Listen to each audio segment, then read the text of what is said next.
Bismillahirrahmanirrahim. Alhamdulillahi wa kafa. Wassalatu wassalamu ala khairil wara Sayyidina Muhammadinil Mustafa wa ala alihi wa ashabihi ahli sidqi wal wafa. Subhanaka la ilma lana illa ma'allamtana innaka antal alimul hakim. Wala hawla wala quwwata illa billahil aliyyil azim. Allahumma minka wa bika wa ilaika wala hawla wala quwwata illa bik. Allahumma bihaqqi sayyidina Muhammad wa ali sayyidina Muhammad ij'alna fi qalbi sayyidina Muhammad sallallahu alaihi wa alihi wasallam. Hadirin wal hadirat jamaah zikir manaqib kubra rahimakumullah. Masih dalam kajian tafsir surah Al-Baqarah ayat 172. Allah Subhanahu wa taala berfirman, A'udzu billahi minasyaitonir rajim. Bismillahirrahmanirrahim. Ya ayyuhalladzina amanu kulu min thayyibati ma razaqnakum washkuru lillahi in kuntum iyyahu ta'budun. Wahai orang-orang yang beriman, makanlah oleh kalian dari sepaling baik rezeki yang kami berikan kepada kalian. Washkuru lillah, dan bersyukurlah kepada Allah, in kuntum iyyahu ta'budun, jika kalian benar-benar menyembah Allah.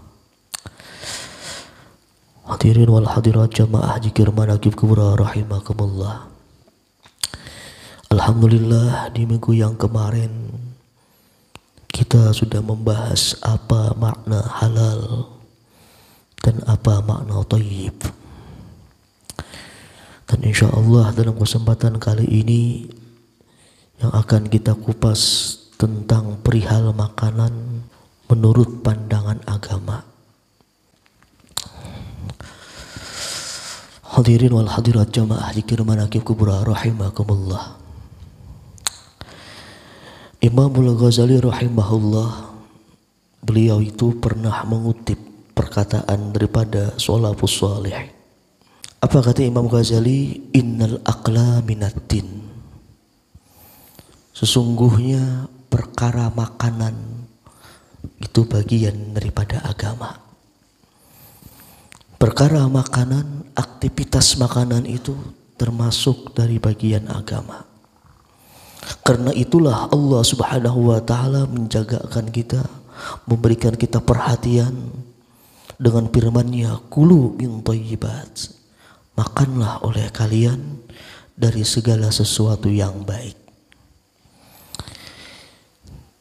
Kenapa Imam Ghazali mengatakan innal aqla minaddin?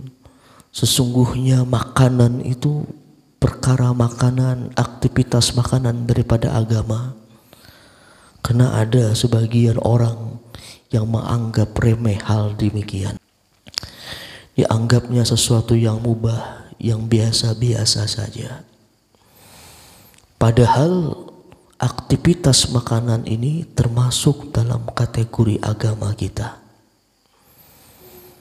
Bahkan perkara makanan ini termasuk daripada sebuah ibadah. Jadi makanan ini termasuk ibadah kepada Allah Subhanahu wa taala. Selama ada dua hal. Pertama, makanan tersebut harus sesuai dengan syariat Allah. Dan yang kedua, menjunjung tinggi perintah Allah Subhanahu wa taala dalam masalah makanan.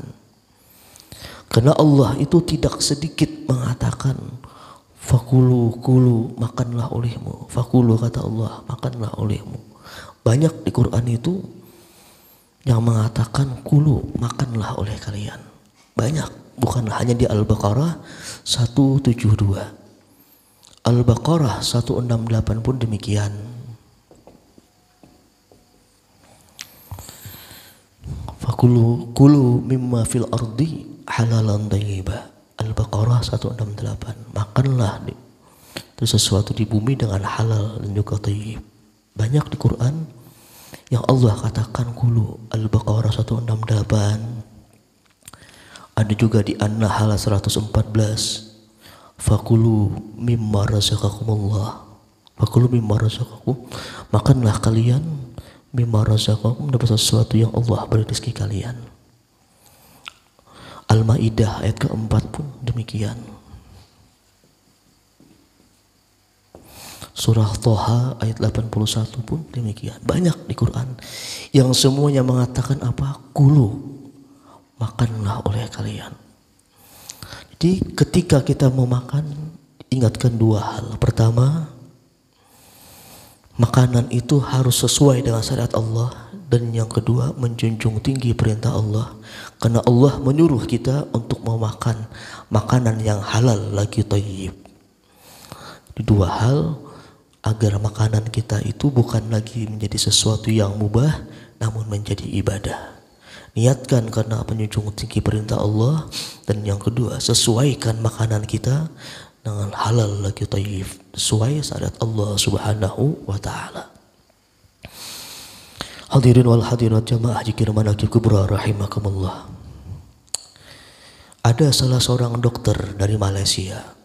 Beliau itu bernama Dr. Mustafa Umar LCMA. Dr. Mustafa Umar LCMA ini pernah mengupas tentang ayat tersebut. Apa kata Dr. Mustafa Umar? Kenapa Allah Subhanahu wa ta'ala menyuruh orang-orang beriman memakan sesuatu yang baik? Allah menyuruh kita selain makanan yang halal, juga makanan yang baik gizinya, yang thayyib, yang higienis. Kenapa demikian kata Dr. Mustafa Umar? Tidak lain dan tidak bukan kata beliau, agar orang-orang beriman itu memiliki tubuh yang sehat dan tidak mudah terkena penyakit. Poinnya kata beliau, agar tubuh kita sehat dan tidak mudah terkena penyakit. Karena kata beliau, kalau tubuh kita tidak sehat, maka ibadah kita itu akan kurang sempurna. Lalu beliau memberikan beberapa contoh. Di antaranya kata beliau, sulit melakukan ibadah puasa jikalau kita itu terkena penyakit mah kronis, asam lambung yang kuat, perut kita jadi mual-mual. Ketika penyakit itu ada, maka ibadah kita pun, ibadah puasa kita pun akan menjadi kurang sempurna. Itu kenapa kata beliau, kalau tubuh tidak sehat, maka ibadah akan kurang sempurna. Lalu beliau memisalkan lagi, akan sulit untuk ibadah bangun malam. Kenapa? Kalau kita itu terkena demam, gemetaran, kena penyakit demam, gemetar. Ketika penyakit itu ada, maka akan sulit untuk ibadah bangun malam. Begitu juga kata beliau, seseorang itu akan sulit menuju majelis-majelis ilmu, sulit menghadiri acara-acara.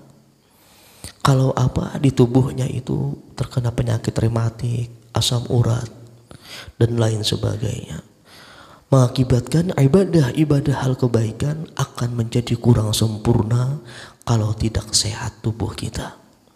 Itu kenapa Allah mengatakan, ya ayyuhalladzina amanu kulu min thayyibati ma razaqnakum, makan sesuatu yang baik dari sesuatu yang kami beri rezeki kalian. Jadi bukan sekedar halal, tapi serat akan gizi dan juga bermanfaat untuk tubuh kita. Disuruh memakan thayyibati ma razaqnakum. Bahkan kalau kita tolek sejarah, Rasulullah Shallallahu Alaihi Wasallam itu orang yang jarang sakit. Nabi kita itu orang yang bugar, sehat, dan beliau hampir jarang terkena penyakit. Bahkan Rasulullah itu disebutkan cuma 2 kali terkena penyakit yang parah. Setidaknya beliau sehat walafiat. Pertama, ketika beliau itu diracun oleh Zainab bintul Haris, seorang perempuan Yahudi ketika setelah perang Khaybar. Jadi Rasulullah diracun, bahkan dengan racun yang paling ganas di saat itu, ingin membunuh Rasulullah. Diracunnya Rasulullah oleh Zainab bintul Haris setelah perang Khaybar. Ketika itu Rasulullah tertimpa penyakit yang cukup parah. Pertama, ketika beliau diracun oleh Zainab bintul Haris. Yang kedua, beliau terkena penyakit parah ketika sakit beliau yang membawa kepada wafatnya beliau. Sakit yang membawa kepada kematian beliau. Di situ beliau tertimpa penyakit yang parah. Jadi dalam sejarah baginda Nabi kita cuma 2 kali beliau tertimpa penyakit yang parah.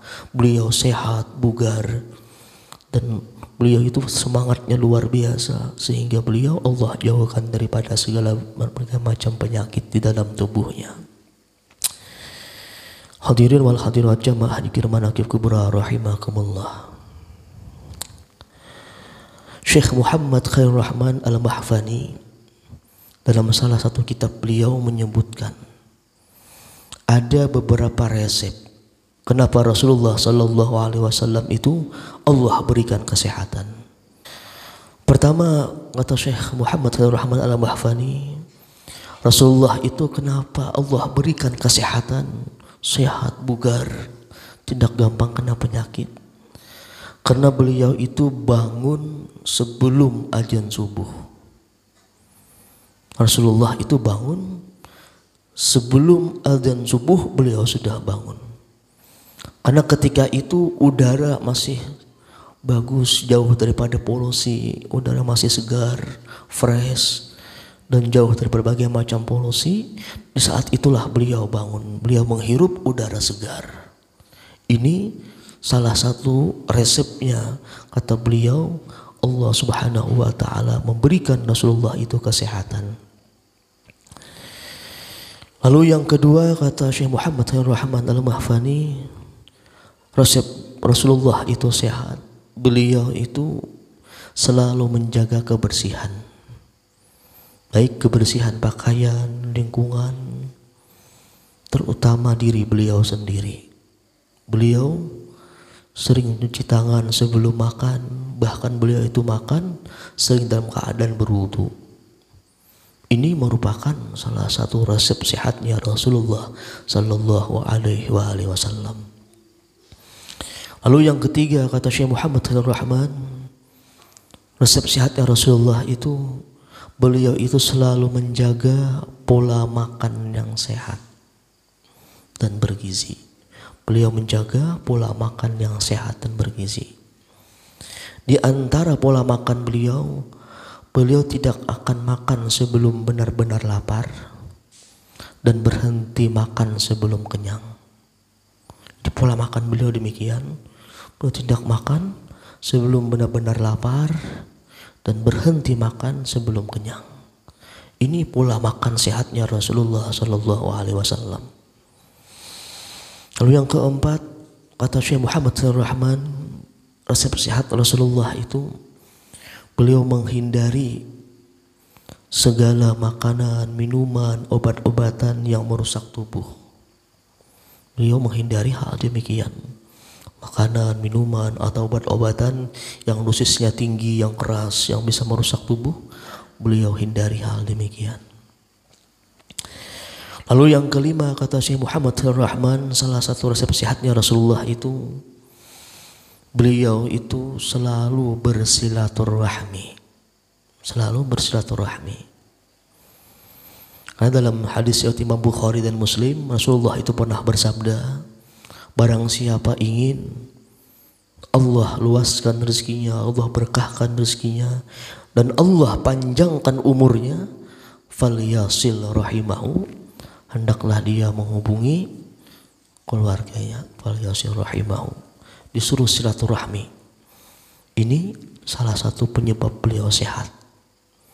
Dalam hadis Bukhari dan Muslim, Rasulullah katakan, ingin rezekinya luas, berkah, dan ingin panjang usia dalam kesehatan, maka falyasil rahimahu, maka hubungilah keluarga-keluarga, seringlah bersilaturahmi, ini akan memicu kesehatan. Hadirin wal hadirat rahimakumullah. Yang keenam, kata Syekh Muhammad Ar-Rahman, salah satu resep sehatnya Rasulullah yang keenam, beliau itu sering olahraga, sering jalan kaki, sering mengeluarkan keringat. Itu salah satu resep beliau. Beliau lebih sering jalan kaki, beliau sering membantu, sering mengeluarkan keringat, sering gotong royong. Ini resep sehatnya beliau. Lalu yang terakhir, kata Syekh Muhammad Ar-Rahman, resep sehatnya Rasulullah Sallallahu Alaihi Wasallam itu, beliau itu sering berpuasa, sering berpuasa. Karena ada hadis dari Abu Nuaim, bahwa Rasulullah bersabda, sumu tasihu.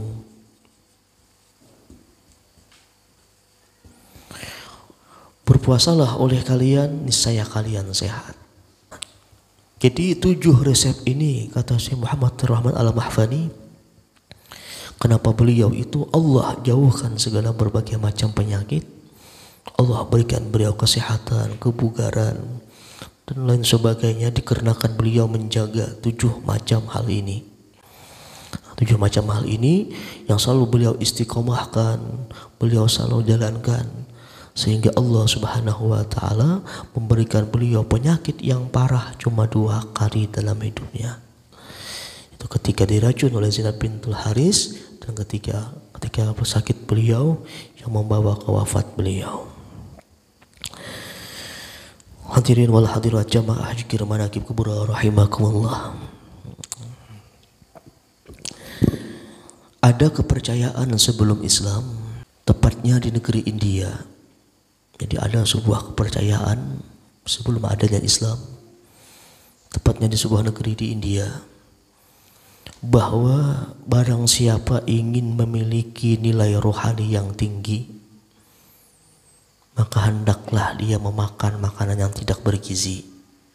Bahkan ada falsafah mereka. Falsafah mereka, barang siapa ingin menyenangkan roh, maka sengsarakanlah badan. Dan ajaran ini juga diterapkan oleh agama Buddha. Agama Buddha pun demikian. Karena dulu ada Siddhartha Gautama, seorang tokoh Buddha. Beliau ini sengaja membuang kemewahannya. Beliau itu tidur di atas batu, berpakaian-pakaian dari kulit kayu. Ketika ditanya Siddhartha Gautama ini, kenapa engkau melakukan demikian? Beliau ini seorang tokoh Buddha yang sangat terkenal. Bahkan ajaran inilah yang sering diterapkan oleh agama Buddha. Ditanya Siddhartha Gautama ini, kenapa engkau melakukan demikian? Apa dijawab beliau? Jawabannya sama persis dengan falsafahnya orang-orang India. Jika ingin menyenangkan roh, maka sengsarakanlah badan. Bahkan di Malaysia itu ada sebuah hari, namanya Hari Taifuzam.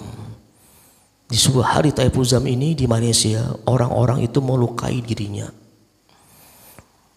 Melukai dirinya, menusuk-nusuk dirinya, mengeluarkan darah, dengan berkeyakinan ingin memiliki nilai rohani yang tinggi.